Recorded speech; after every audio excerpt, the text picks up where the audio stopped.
Don't do it. Don't do it. But I want to. We will find you. Don't do it.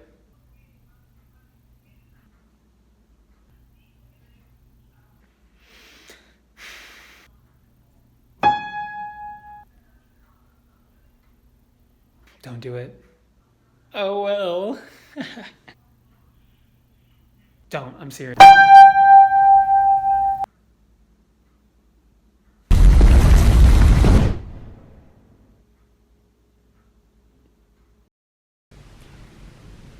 Don't laugh.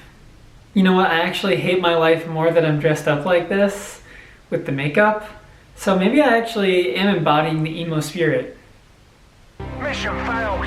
I absolutely despise putting makeup on my face, and it makes me want to explode spontaneously, so expect that. Anyways, today we're doing 3 cheers for Sweet Revenge, and I had to look like Gerard, so I hope this was close enough. 3 Cheers for Sweet Revenge is MCR's second album, and it's one of my favorite albums. I love the speed and the thrashiness and the tempo. This album is actually fairly reminiscent of the Black Parade, with a few notable exceptions, like having a much thrashier tempo and being a lot less restrained. Black Parade is like a little more, I guess, alternative or straightforward rock with some crazy elements thrown in there, but 3 Cheers just doesn't hold back, like, at all. It's like absolutely out of control in a lot of moments, especially in stuff like the outro of You Know What They Do to Guys Like Us in Prison, which I'm hopefully going to incorporate into my song as well. There's a lot of dissonance in the chords and guitar playing in this album, so like in songs To the End, which is the one I'm going to be emulating for the intro and verse section of this song, there's like this really grating sound between the notes played on the guitar, which is great in creating the dark atmosphere that we're looking for, and also the angsty feel that, you know, feels unresolved, just like the lyrics also portray. So this is going to be very reminiscent of To the End, but don't worry, we're going to develop the song quite a bit. So like I said, first you want some sort of dissonant guitar part. Of course, there isn't one exact formula to how to write a song for this album, like Helena and I'm Not Okay don't follow this dissonant idea, but a lot of them do, so I wanted to stick with that. So this is going to be like the main intro guitar part.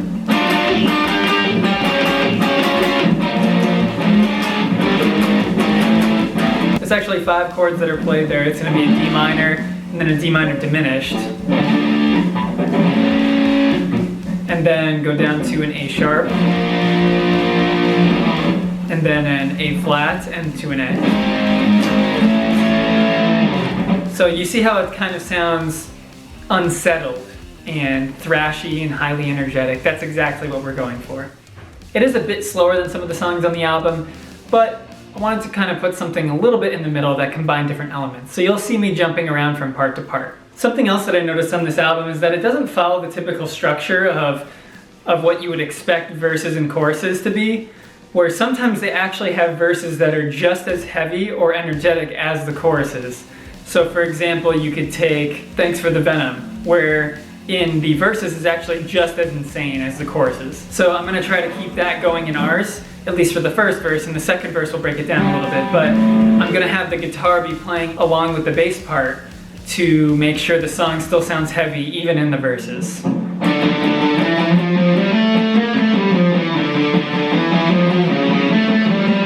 And then when we get to the chorus, we will explode into a power chord structure.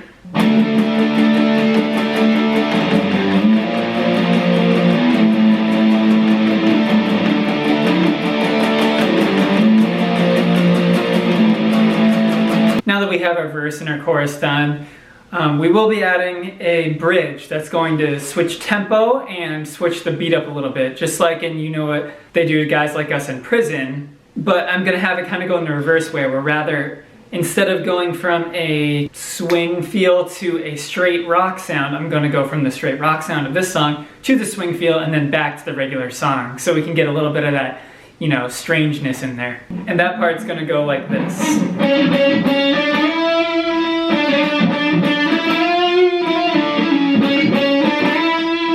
There are going to be so many details in this song, despite it only being around 3 minutes long, that it's going to be impossible to cover every single thing. Like I have this little pre-chorus that I'm going to do. If you guys have any questions about stuff, I'll try to answer them in the comments. But let's keep moving along. So there's going to be a solo that comes, and it comes in two parts as well. One is going to be one of the more harmonic and melodic solos that they do, like in stuff like I'm Not Okay. And the second half of the solo will be more like To the End, where it goes kind of in shred mode. And I'm not the best shredder, so I'm going to do what I can.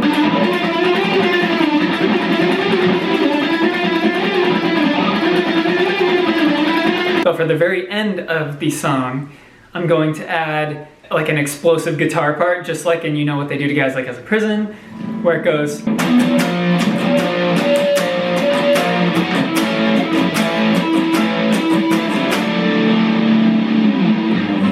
And the way I'm going to build that up is through some production techniques. Like I'm going to just record 2 instances of me doing this with the guitar. To just make sure it sounds big and thick. With like multiple C's. Oh wait, I'm getting way too excited about this. I need to hate my life. Man. Guys, do you want to see me do the bass? Okay. Let's go do bass now. To be honest though, the bass is just going to mimic a lot of the guitar parts and play root notes. I've noticed that the bass doesn't really stand out in terms of melody, but it actually does stand out a lot in terms of tone. For example, in Give 'Em Hell Kid, it's the backbone of the songs, but it's not the lead. So the bass part can kind of be used to fill in any blank spaces that you have in the song, but don't worry too much about designing a bass line that's out of this world. Okay, now we're going to move on to production. Okay, exciting. I mean, this sucks to do production now.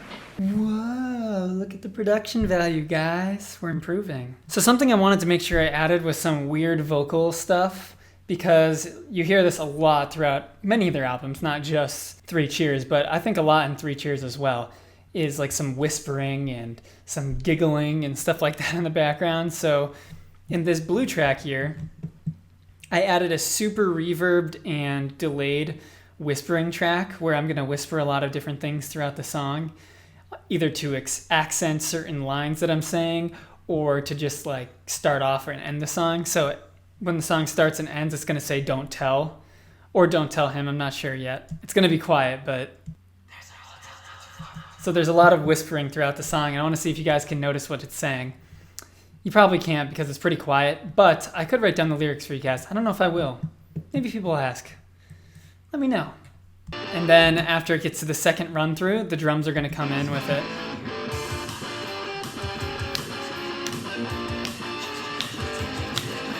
And then like it's not a fashion statement, I'm going to start screaming in the background.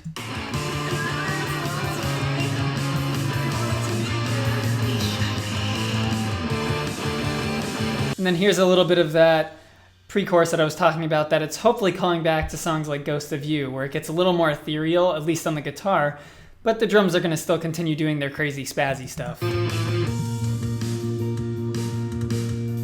And one of the first things you should notice too is that I'm at 161 tempo, which is, pretty high compared to normal stuff that I write. And here's that chorus.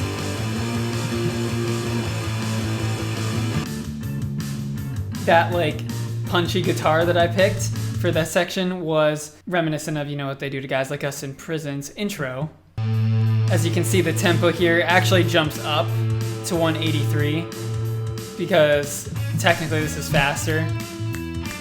It's almost a little bit like Panic at the Disco, but I think the distorted guitars and the way I'm going to sing it is going to remind you guys more of Three Cheers.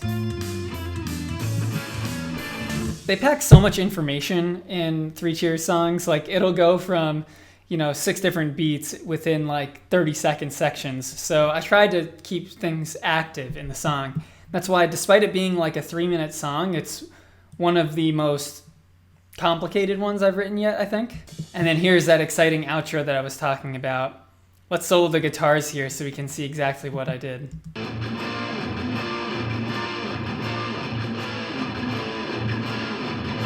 As you can hear, there's like... Now let's add the bass as well. I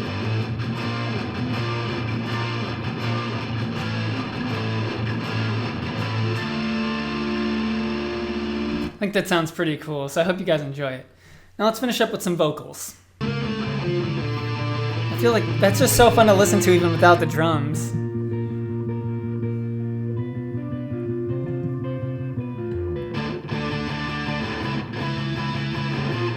I don't know, that's just fun to listen to in my opinion. I already mentioned the whispering in this song, which is going to be going throughout to accent things. But as for the actual singing, it's not just theatrical in the respects of bands like Muse. It's theatrical in the ways that it has inflection. So more like, think along the lines of Nightmare Before Christmas, having really accented notes.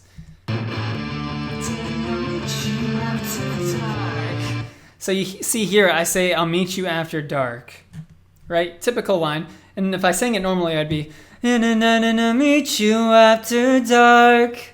But instead, if you wanted to sound a little more like MCR, you'd be, meet you after dark, which is what I do. I kind of just threw some weird stuff in there. And despite things being out of my range a lot of the time, Gerard is great at belting high notes. I'm much better with falsetto because my chest voice can only go so high. I still tried to manage doing some along his style.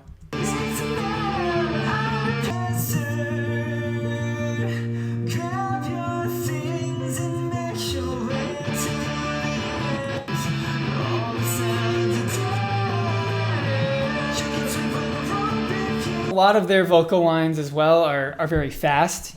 He likes to sing pretty quick things like Give Him Hell Kid as well. The verses are basically him like rap singing. It's a lot of quick stuff, very percussive, very emotive and expressive. And it's hard for me to emulate that because that's not the things my voice are good at. So I'd say the vocals are going to be the thing I struggle with the most on this. But if you want to do something on your own, you got to make sure you work on that. And instead of just making the second verse a reflection of the first verse in terms of melody and rhythm, I actually changed it up completely and put it into triplets, kind of like they do in a lot of their songs. And I also switched some stuff with octaves, where the first half of the verse is a lower octave and the second half is a higher octave. And then for the breakdown section, I actually tried to mimic again, you know what they do to guys like us at present. If you haven't noticed, that's one of my favorite songs of all time. So.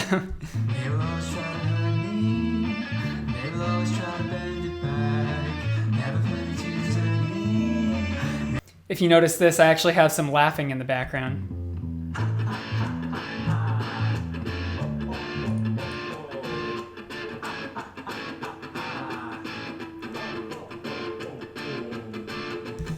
Now there's so much detail that goes into writing lyrics of a My Chemical Romance song. I don't think that I can really do it justice. Of course I did my best and I tried to make as many allusions to dark and depressing subjects as possible, but I'll read you some of my favorite lines here. Let's see if we can go through them together. It's a struggle trying to be Gerard, okay? It's a tough task that no one can really emulate. For example, here are the beginning lyrics where I am whispering. I say, there's a hotel not too far from here, and I also parentheses where in the panning I wanted this to be, because I wanted it to go from left to right and then left to middle. So it says, there's a hotel not too far from here. He just kept choking and he flooded with fear. But I'm calling and I'll take you from this pain. If you don't choose me, then I'll take you to the grave. So there's a lot of lyrics like that throughout this. These aren't exactly perfect translations because I write my notes in here and then I change things as I go. But I hope you guys appreciate it, and hopefully you can use some of these lines in some of your own music, and make sure you guys send me stuff if you do any of your own. I actually just can't wait to get this off my stupid face. Oh god. I hope you guys enjoyed the video though. This is one of my favorite songs I've ever written, and I hope you guys enjoyed as well. If you guys are interested in downloading the song, it'll be in the description or the comments relatively shortly. It might be in processing right now, so make sure to come back soon and subscribe for any information. I'll post in the community tab if they're up or not. Any social media, like Twitter and stuff, is all down in the description. Support me on Patreon if you can. Thanks for watching, guys, and I'll see you later. Whoosh.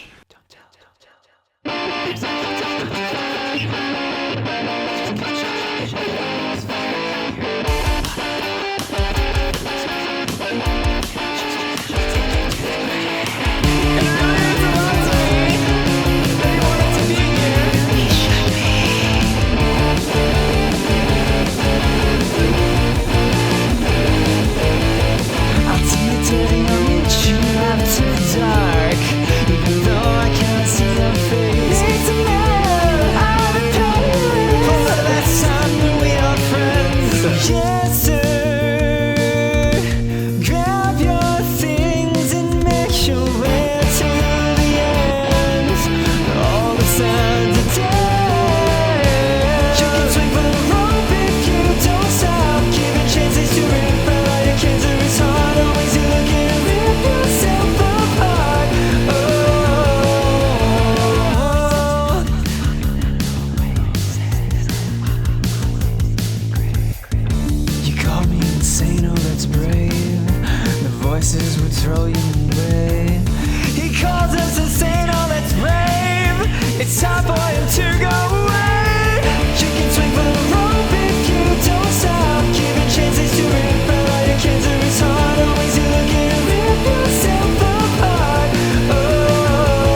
you